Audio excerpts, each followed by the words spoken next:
What it do, people? Is the MMA guy today doing a prediction video for the UFC Fight Night versus the Ritter versus Allen card.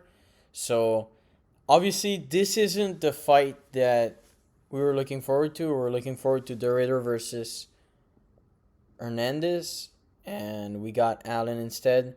But we'll still make the most out of it, and it's not that bad of a fight. I've even looked at the odds; they're not that much in favor of the Ritter. Surprisingly enough, we'll just go over the card. So we'll start with the early prelims. First fight of the night we got is Melissa Crowden versus Tainara Lisboa. I'm gonna pick Melissa Crowden. She's 6'2". I see. I mean her record, not her height. Her height is 0-0, so she's gonna be at a slight height disadvantage. But I just looked at her record and she had a lot of finishes. I'm like, okay, that's good. She's 7-3. The other one is 6-2. Slightly better record. Yeah. But Tainara got subbed in her last fight against fairly low level competition. I'm just gonna pick Melissa Crowden. I think it's because she's Canadian that she's on this card, so we'll just do that. Now, let's go for that. All right, now we have this matchup is actually cool. Azamat Bekoev, who's 2-0 in the UFC, 2 first-round KO. He's against Yusri Belgari, who, correct me if I'm wrong, I'm pretty sure that this is the guy that that maybe has fought Alex in Glory Kickboxing, and he's one of those guy that later switched on because Alex created a hype for Glory to go to the UFC. Now I've looked at it, and this guy is actually says 1-1 here, but he's actually 8-3 as a pro. I haven't done tape study on him or anything. I've seen, side bits here, but I'm gonna pick Bekoev, who's a proven UFC fighter at this point. 2 first-round finishes, extremely vicious. This guy 8-3, probably has trouble with the grappling. Bekoev is predominantly a striker, but he's extremely dense, and he's gonna be at Belgarwi's like 6'5", I think. So there's gonna be a lot of legs for him to go for, and if he's able to close in, he should be able to put him out. So I'm just gonna pick Bekoev, proven UFC fighter, to beat an 8-3 fighter with a Glory Kickboxing background. This is gonna be it. Next we have Stefani Luciano versus Ravenna Oliveira. Listen. Damn, that's a big weight difference. Okay, and she's fighting a woman's strawweight. Okay. I'm gonna pick...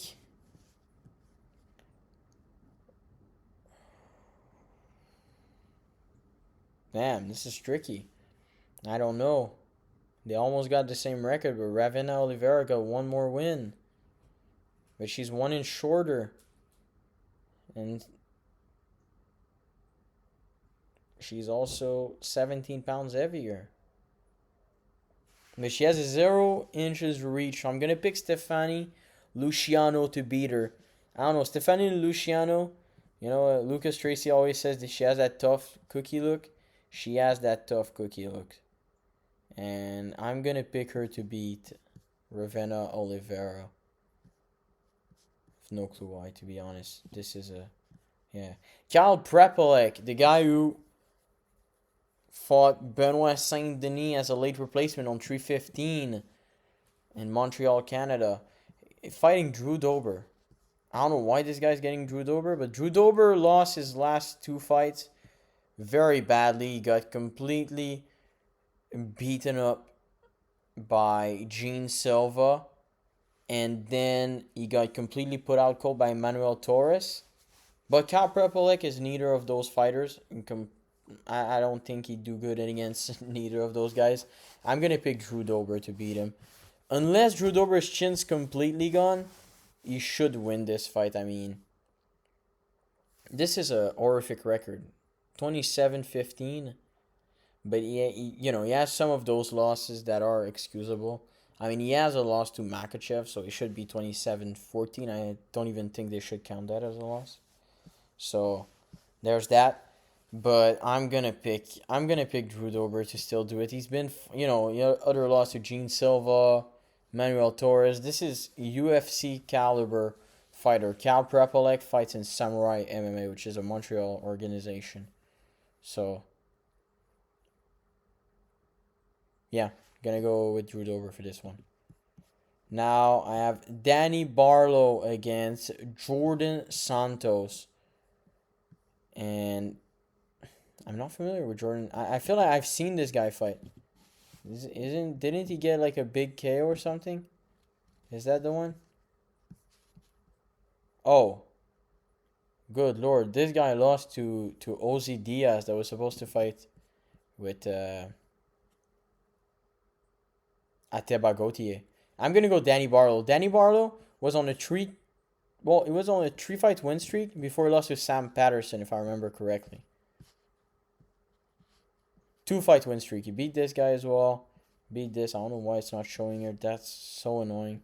But he did get brutally KO'd in his last fight. But still, Ozzy Diaz, Danny Barlow is a much higher level fighter than an Ozzy Diaz. And if you're losing to Ozzy Diaz, you should pretty much pack it up. But Danny Barlow is definitely going to beat him.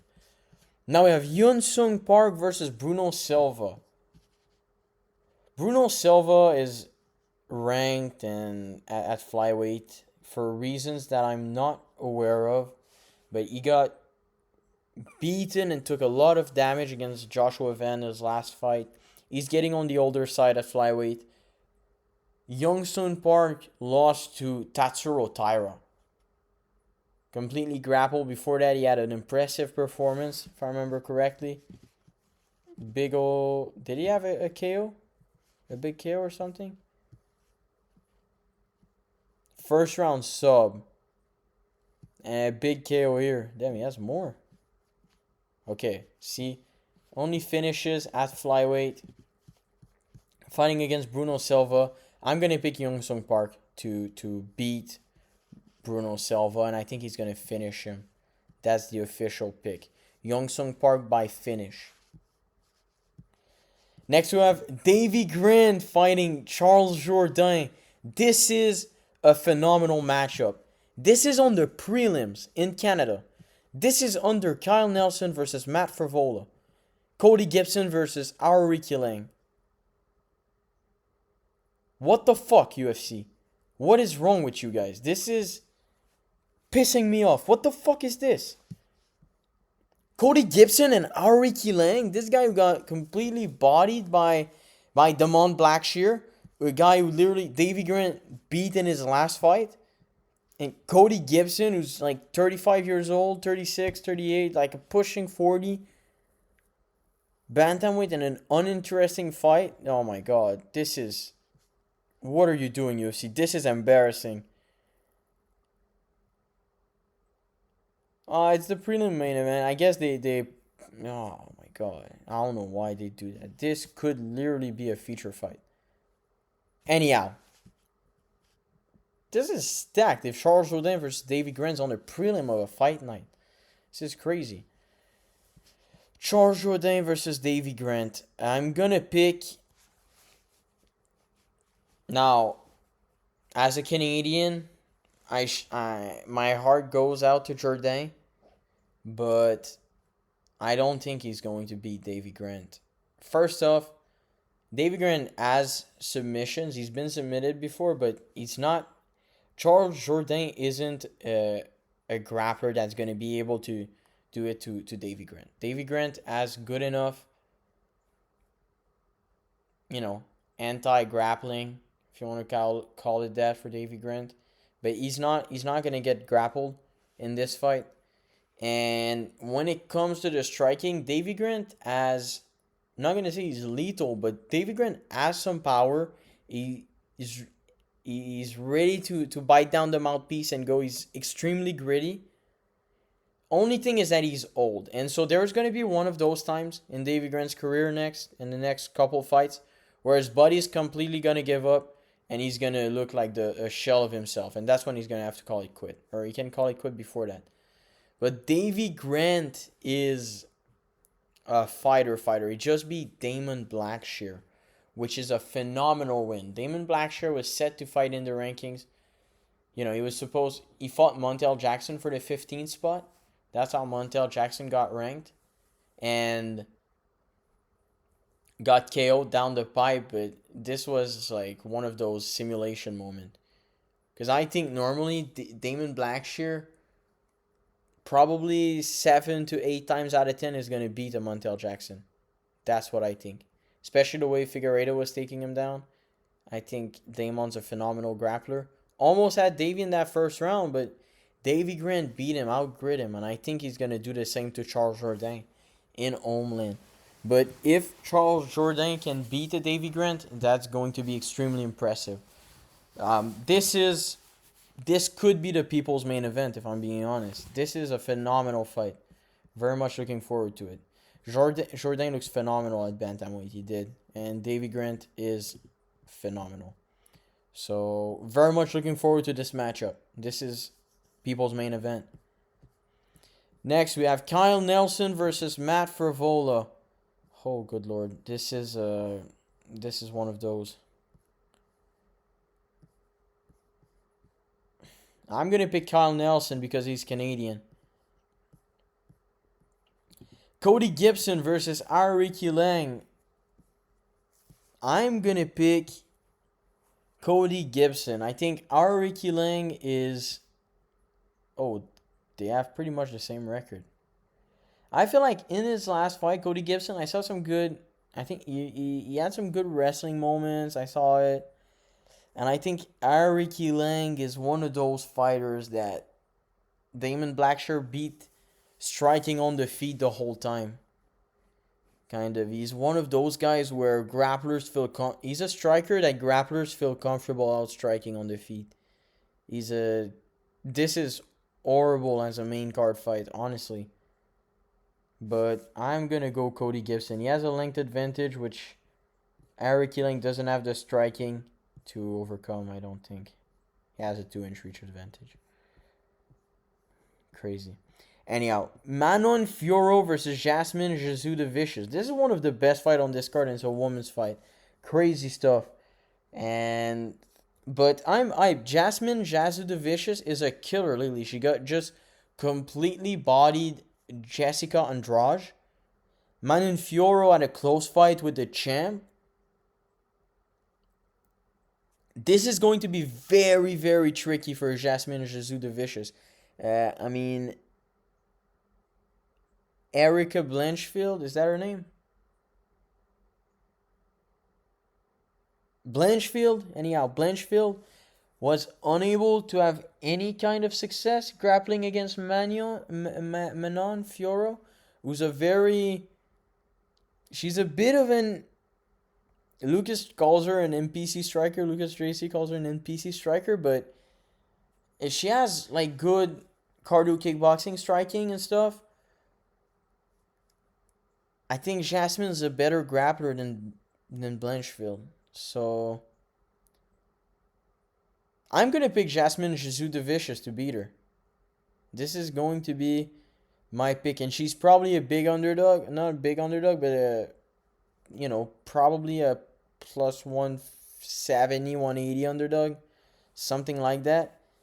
And to be honest, I think if I remember correctly, I'm pretty sure that Valentina Shevchenko had some grappling success against Manon Fiorot. Slight, nothing crazy, but I think she did take her down a couple times. I think Jasmine Jesus de Vicious, once she'd be down, Jasmine Jesus de Vicious has a very, very good submission game. And I think she might be able to squeeze her like a pretzel or grapple her to a good dominant decision. This 3 rounds, so I think this makes sense. Yep, the pick is Jasmine Jesus de Vicious going for the next title shot. Next, we have Marlon Chito Vera versus Ayman Zahabi. I'm not so sure about this one. I'm not so sure who's going to win this. I think Marlon Vera has a huge power advantage. And we've seen Aldo almost put Zahabi out cold. My thing is that we've seen Zahabi get back from this. I think we've seen Zahabi get back from this big moment and get back into the fight and be gritty. And I think that if he got soccer kicked in the head and he came back, he's durable, he's tough, he's in good shape, he's really motivated to make it to the top. And I think Marlon Vera hasn't fought since he got completely obliterated by Sean O'Malley for 5 rounds. He didn't show any kind of volume. Before that, he lost to Figueiredo after that, in a fight where he didn't do much at all. And they were both extremely low output, and somehow Figgy just adds some more output. And then before that, didn't he either beat Pedro Munoz? So it was, he lost to Figgy, lost to O'Malley. Before that, I think he beat Pedro Munoz, which is an horrible fight to get a title shot out from off of, by the way.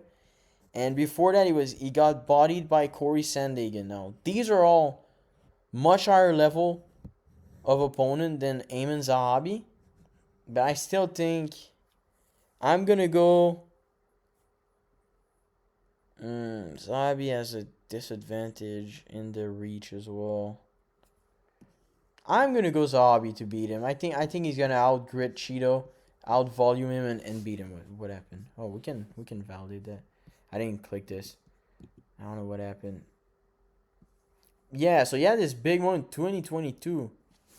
It's over 3 years ago that he has his last legit win, because this doesn't count as a legit win.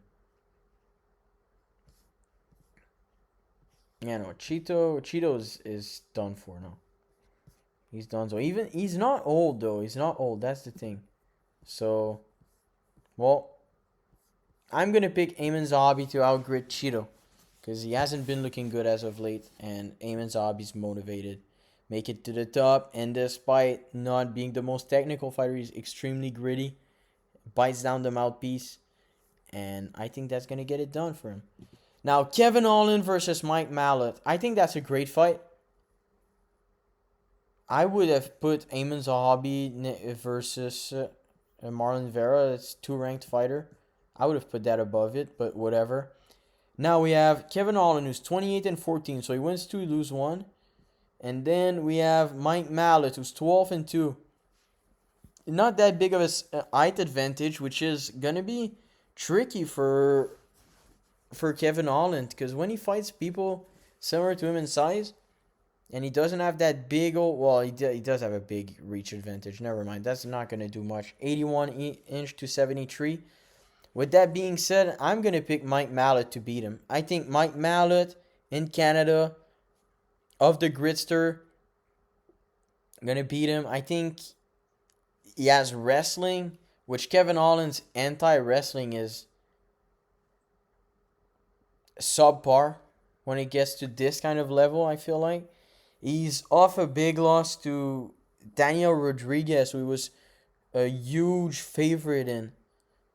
He might be gone. Kevin Holland might be at the end. And by the way, he has a performance like that, and then he's gonna beat Mike Malott and beat number 7 ranked in the welterweight division, and then lose to flipping Paul Craig in a comeback fight.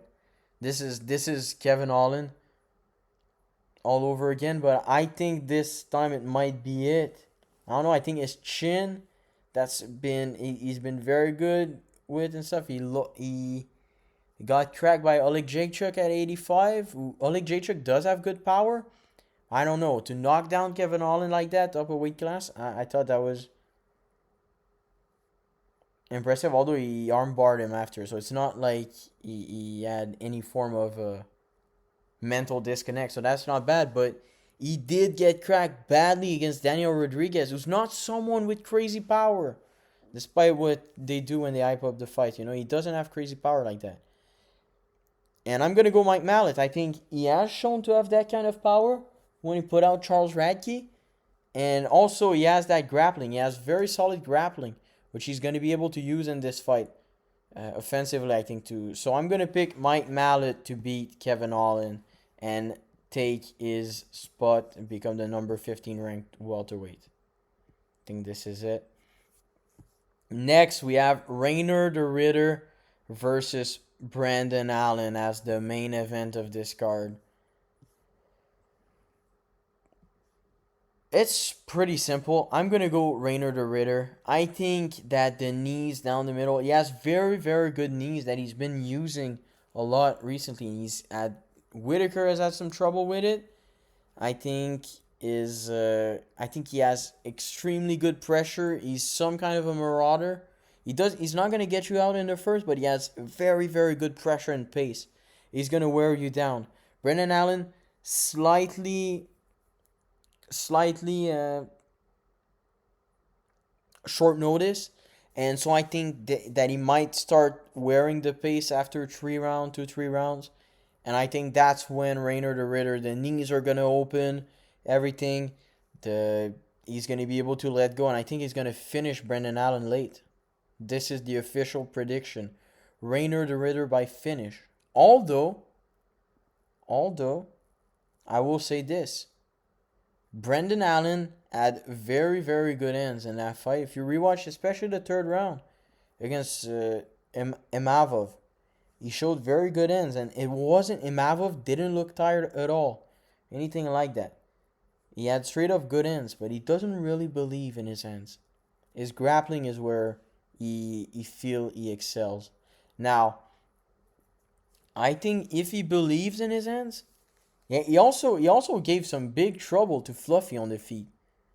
Big trouble. He has way better stand-up than he thinks he does in his head, probably. Now, if he has realized that, and he goes straight with the ends, more so than a Whitaker does. Whitaker kind of blitzing and stuff like that. It's less accurate. I think he could put out Rainer the Ritter. We've seen had trouble. Almost got put out, if I remember, by Gerard Meerschaert. And I'm not saying that this is going to happen, but Brandon Allen is the guy with the better end that he's fought beside Whitaker. And Whitaker has a very unorthodox style where he doesn't necessarily fight where he's going to be able to go 1-2 down the pipe, kind of. And I think Brandon Allen might have that. And he could very well put him out. Because we've seen Rainer the Ritter's chin has been slightly questionable. So my pick is going to be the Ritter by late finish, but I wouldn't be super surprised if Brandon Allen KO'd him. I wouldn't be super surprised. So that's why I think that this is a good fight.